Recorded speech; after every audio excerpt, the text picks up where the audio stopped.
नमस्कार, आप देख रहे हैं मध्य भारत में। हूं आपके साथ संदीप तिवारी। अंबिकापुर पहुंची भारत जोड़ो न्याय यात्रा का टीएस सिंहदेव ने स्वागत किया और पूर्व डिप्टी सीएम ने अपने ट्वीट में बताया कि हमारे नेता राहुल गांधी का अंबिकापुर में हार्दिक स्वागत है।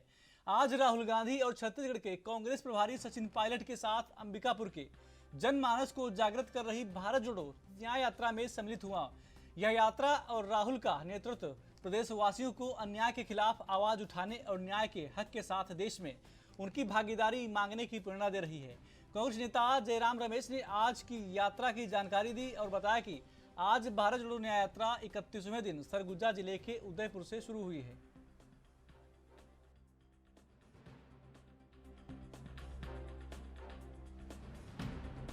बहुत बड़ा बेड़ा, बहुत कठिन जवाबदारी और बड़ी परिश्रम के साथ राहुल जी ने देश के वर्तमान हालात की जागरूकता लोगों तक पहुंचाने के लिए जो यात्रा कन्याकुमारी से कश्मीर के श्रीनगर तक पहले चरण में गई थी, देश के दक्षिण से उत्तर तक, अभी मणिपुर से मुंबई तक की पूरब से पश्चिम लगभग 6,500 किलोमीटर की यात्रा वो कर रहे हैं। लोगों के बीच में जाना,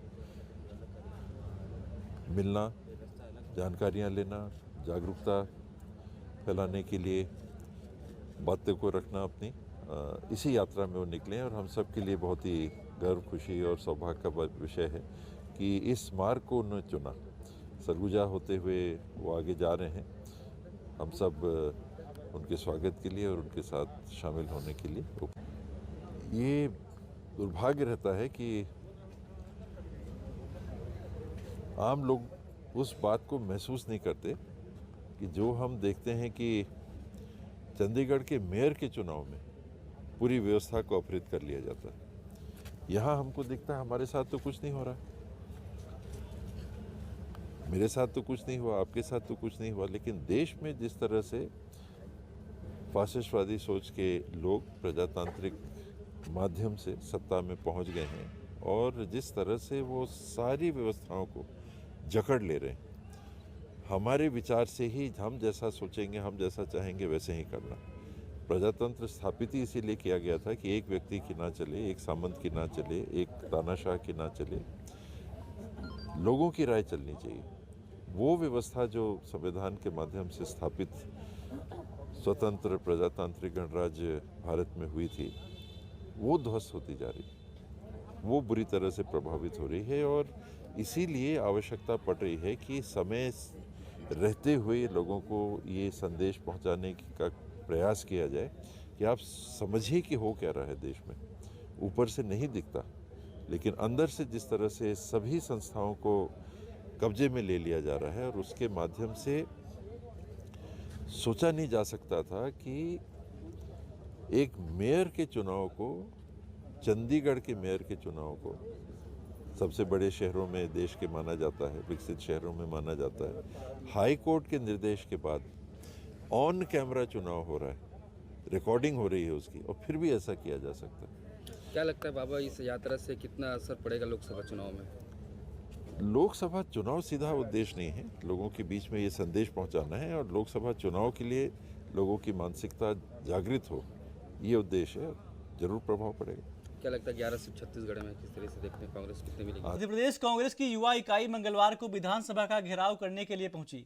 राजधानी में लिंक रोड एक पर स्थित पार्टी के प्रदेश मुख्यालय में कांग्रेस के युवा नेताओं समेत बड़ी संख्या में कार्यकर्ता भी पहुंचे। विधानसभा घेराव करने के लिए युवा कांग्रेस के राष्ट्रीय अध्यक्ष वी श्रीनिवास भी भोपाल पहुंचे हैं। इस प्रदर्शन में कांग्रेस के प्रदेशाध्यक्ष जीतू पटवारी, नेता प्रतिपक्ष उमंग सिंघार और उप नेता हेमंत कटारे और मध्य प्रदेश युवा कांग्रेस के अध्यक्ष विक्रांत भूरिया भी शामिल रहे। इससे पहले युवा कांग्रेस के कार्यकर्ता जैसे ही विधानसभा का घेराव करने के लिए निकले, पुलिस ने उन्हें मार्ग में ही आगे बढ़ने से रोक दिया। इस दौरान कुछ कांग्रेसी नेताओं की पुलिसकर्मियों से झड़प भी हो गई। प्रदर्शनकारियों को तितर बितर करने के लिए वाटर कैनन से पानी की बौछार की गई और हल्के बल का भी प्रयोग किया गया। इस दौरान कांग्रेस प्रदेशाध्यक्ष जीतू पटवारी और युवा कांग्रेस के राष्ट्रीय अध्यक्ष वी श्रीनिवास बैरिकेड पर चढ़ गए। इसके बावजूद पुलिस ने उन्हें आगे नहीं बढ़ने दिया। पुलिस ने आंसू गैस का भी इस्तेमाल कर प्रदर्शनकारियों को तितर बितर कर दिया। इस दौरान पुलिस ने, आपको बता दें कि युवा कांग्रेस के राष्ट्रीय अध्यक्ष श्रीनिवास बीवी, मध्य प्रदेश युवक कांग्रेस के अध्यक्ष डॉक्टर विक्रांत भूरिया समेत लगभग 30 कार्यकर्ताओं को गिरफ्तार कर लिया गया। इससे पहले पार्टी कार्यालय में युवा कार्यकर्ताओं को संबोधित करते हुए प्रदेश कांग्रेस अध्यक्ष जीतू पटवारी ने कहा कि कुल 29 में से 16 सीट 50 साल से नीचे के युवाओं को देंगे। इन 16 में से 8 टिकट सिर्फ युवक कांग्रेस, आपको बता दें कि युवा कांग्रेस के कार्यकर्ताओं को मिलेंगी। जीतू ने कहा कि जो अपने स्वार्थ के लिए दल बदलने को तैयार हैं, उनके लिए कांग्रेस पार्टी में जगह नहीं। और क्या कुछ कहा, देखिए।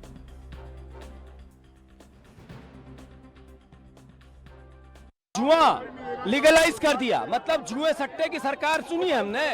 ये जुए सट्टे की सरकार नहीं चलेगी। और बात यहाँ है कि मध्य प्रदेश के अभिभावकों को आपने रोजगार के लिए कमल को वोट दिया, जुए खिलवाने के लिए आपके बच्चों को कमल को वोट नहीं दिया। जुए सट्टे की सरकार के विरोध में युवा सड़क पे। ये सरकार है, जुआ सरकार है, जो रोजगार, नया रोजगार दे दिया मध्य प्रदेश युवा को जुआ खेलने के लिए। ये जो मोहन यादव जी का सरकार, या कुछ नहीं चलता है, यह रिमोट कंट्रोल सरकार है। दिल्ली से जो होता है फैसला, उसी को लेके यहाँ युवा के साथ जो अन्याय करने का काम कर रहा है, उसको लेके आज विधानसभा घेरने के लिए हम लोग ने काम। और किसानों के चल रहे दिल्ली चलो मार्च पर प्रतिक्रिया व्यक्त करते हुए मध्य प्रदेश के पूर्व मुख्यमंत्री कमलनाथ ने कहा कि अगर किसानों को एमएसपी नहीं मिलता तो उनके साथ यह अन्याय है। इसके साथ ही और क्या कुछ कहा, देखिए।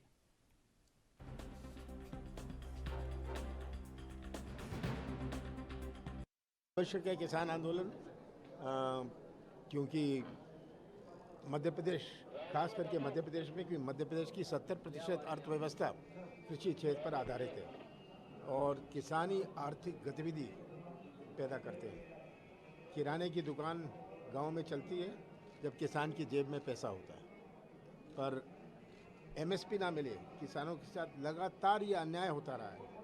अब सबसे मिनिमम डिमांड तो एमएसपी की होनी चाहिए, उनके साथ कम से कम सही भाव तो मिले, ये बहुत आवश्यक है। सर, जो किसान दिल्ली जा रहे हैं उनको पुलिस गिरफ्तार कर रही है, भोपाल में भी कुछ लोग गिरफ्तार किया है। ये तो करेंगे, क्योंकि ये उजागर ना हो बात, पर किसान थोड़ी ना घर बैठेगा। आओ रवि। सर, राज्यसभा को लेकर तैयारी चल रही है, अब नामांकन की प्रक्रिया भी 15 तारीख तक लास्ट है, आप भी जा रहे हैं क्या? कहाँ? राज्यसभा। मैंने तो कभी सोचा नहीं।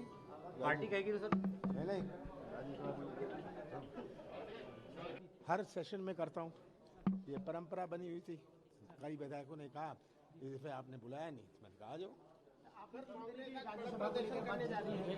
कोई मेरी बातचीत किसी से नहीं, किसी से बातचीत नहीं ना। मैंने सोचा बड़ा प्रदर्शन करेगी आज। हाँ करेगी, चल। खबरें और भी हैं, छोटा सा ब्रेक।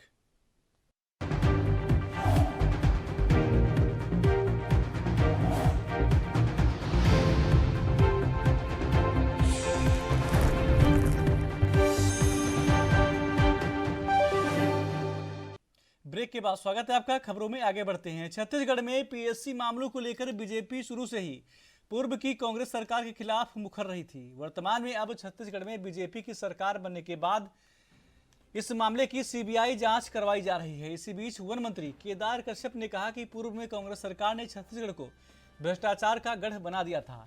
इनके शासनकाल में पीएससी में होनहार बच्चों का चयन नहीं किया गया, अयोग्य प्रतिभागियों का चयन कर दिया गया। उन्होंने कहा कि ये गड़बड़ी पूर्व सीएम भूपेश बघेल और पीएससी चेयरमैन टामन सोनवानी ने की है। आपको बता दें कि सरकार के संरक्षण के बिना गड़बड़ी नहीं हो सकती।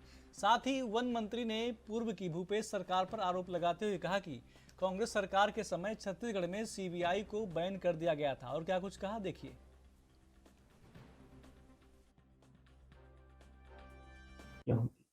देखिए, जिस तरीके से पूरे यहाँ के विभिन्न संस्थानों को भ्रष्टाचार का गढ़ बना दिया था, और पीएससी को तो विशेष तौर पे हमारे जो पढ़े लिखे होनहार बच्चों का सिलेक्शन नहीं होकर के गधों के बच्चों का कल तक सिलेक्शन हो रहा था, जो मतलब किसी योग्य नहीं है। ऐसे बच्चों को जिस तरीके से एक कूटरचना के माध्यम से किस तरीके से पूर्व मुख्यमंत्री भूपेश बघेल और टामन सिंह सोनवानी ने जिस तरीके से खेल खेला है, ये मुझे बताने की आवश्यकता नहीं है।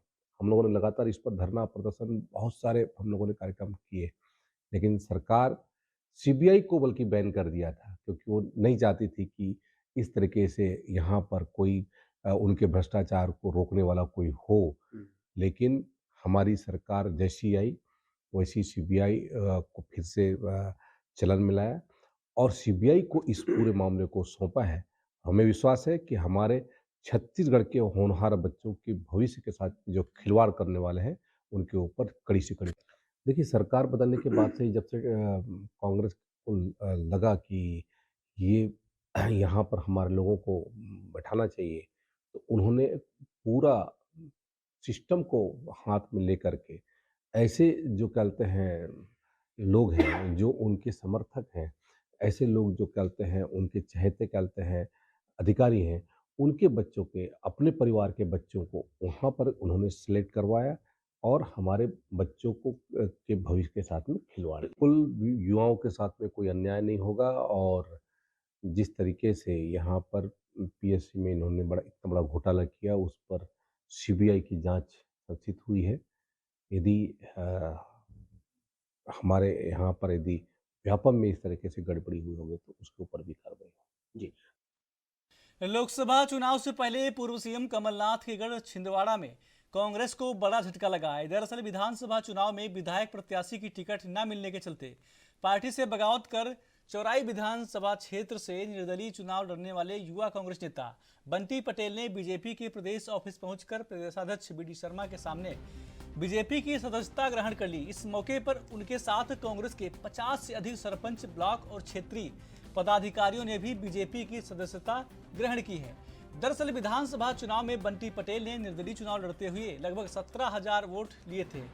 कभी एसडीएम पर कालिख पोतकर सुर्खियों में आने वाले बंटी पटेल के बीजेपी में जाने से कांग्रेस को थोड़ा नुकसान उठाना पड़ सकता है। फिलहाल आज प्रदेश बीजेपी अध्यक्ष बीडी शर्मा ने बीजेपी का गमछा उठाकर उन्हें बीजेपी की सदस्यता दिला दी है।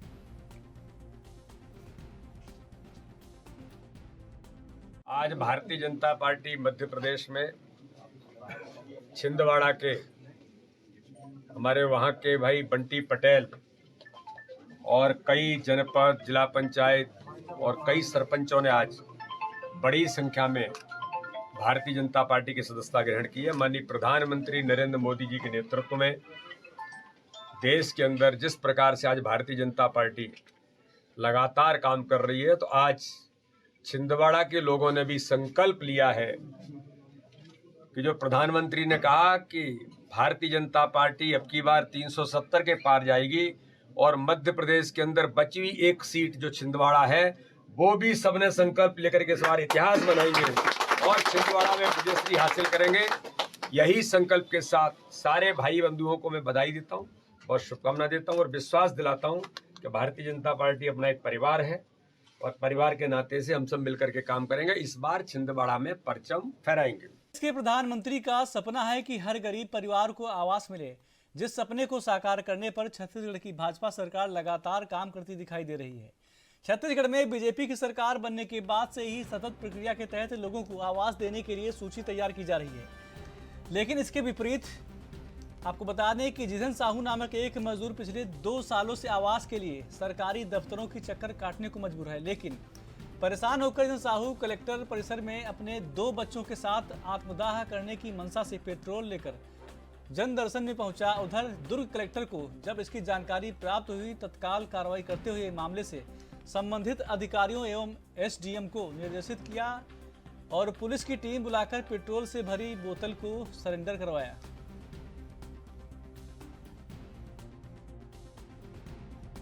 पिछले 4 सालों से चूंकि छत्तीसगढ़ में कांग्रेस सरकार थी, उन्हें लगभग बंद हो गया था प्रधानमंत्री आवास योजना का, जिससे बहुत से जो हितग्राहियों को लाभ नहीं मिल पाया। कल की जो घटना है, मेरी जानकारी में कलेक्टर ने उस त्वरित कार्रवाई करते हुए संबंधित को निर्देशित दिया है और साथ ही साथ माननीय मुख्यमंत्री जी से हमने मांग भी किया है कि हमारे दुर्ग नगर में एक बड़ा ये शिकायत आ रहा है कि जो उसका नाम से जो पहले जो 1983 जो पट्टा मिले लोग हैं उनको वो पट्टा पहले छोटे भूखंडों मिला है जो बराबर में नहीं आ पा रहे। हमने निवेदन किया है कि कुछ ऐसे परिस्थिति लोगों के लिए नियम में चेंज करने के लिए आप भारत सरकार को लिखे और इस पर अपन कार्रवाई करवा रहे हैं।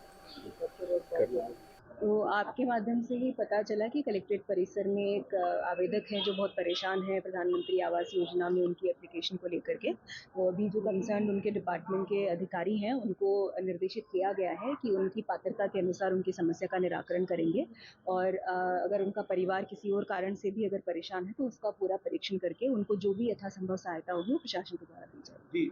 प्रधानमंत्री का सपना है मैडम सबको आवास मिले, उसके बाद भी काम वही उनका कारण क्या है, समस्या का कारण क्या है वो पता करके वो नियमानुसार उनकी समस्या का निराकरण किया जाए। मैं आया हूँ सर, बड़े और जो है 2022 से जो है मैं इतना दौड़ धूप कर रहा हूँ, इतना लेटर मार रहा हूँ, उसके बाद भी मेरे लिए जो ज़मीन जो है 2.5 इसमें जो है मैं पंचायत से भी दिया हूँ तो बोलते हैं सरपंच भी जो बोलते हैं कि मेरे नाम से जाए FIR कर दे, मैं नहीं दे सकता करके, और जनपद भी बोलता है, दोनों मियाँ भी है सर।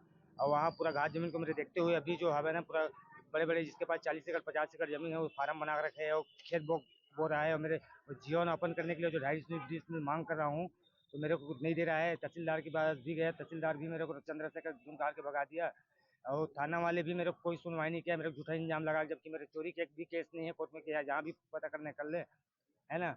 और मैं आज जो एकदम त्रस्त हो गया हूँ सर, मैं पिटोल सब लेकर आया हूँ कि मेरा बच्चा जो है कि मैं स्कूल भी जो 5 महीना जो है मैं किराया में जो हूँ 3 महीना किराया 3000 में किराया भी नहीं चुका पा रहा हूँ, मेरा सामान भी अंदर है, मैं क्या करूँ। मैं आज यहाँ जिला कलेक्टर से जो है ना सर मैं पेट्रोल धर के आए हुए हूँ कि मैं यहाँ मेरा काम नहीं होगा तो मैं यहीं आगे लगा कर मर जाऊँगा, लेकिन यहाँ से वापस ऐसे ही जाऊँ। और छत्तीसगढ़ के बलरामपुर में हुवाड़ फंड नगर, आपको बता दें कि पुलिस ने वहां पर अवैध शराब के खिलाफ बड़ी कार्रवाई की है। दरअसल यहां पुलिस ने बड़ी मात्रा में मध्य प्रदेश से छत्तीसगढ़ लाई जा रही अवैध शराब को जब्त कर लिया है। जब्त की गई शराब की कीमत 2,27,000 रुपये बताई जा रही है। पुलिस के मुताबिक उन्हें मुखबिर से इस शराब की जानकारी मिली थी, जिसके बाद पुलिस ने कार्रवाई करते हुए आरोपियों को पिकअप समेत हिरासत में ले लिया है।